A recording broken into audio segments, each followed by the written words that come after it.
speed in Omaha is 9 miles an hour during the month of June. Under the same weather conditions, what would have been a long fly ball pulled to left with a 9-mile-an-hour tailwind in the old park could fly roughly 15 feet less in the new park. But the biggest impact on the College World Series might not be the lower fences or the wind. It just might be the new bats. The NCAA changed the standards for bats this season, and conforming bats now perform on par with wooden bats.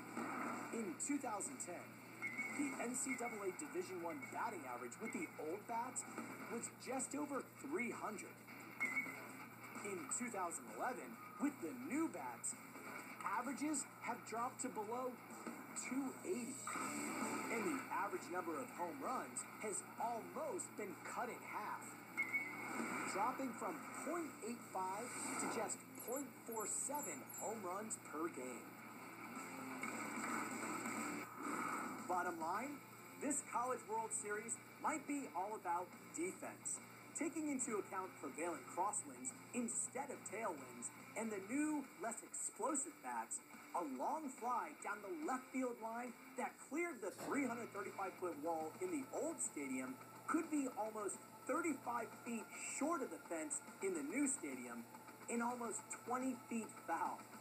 For ESPN Sports Science, I'm John Brinkus.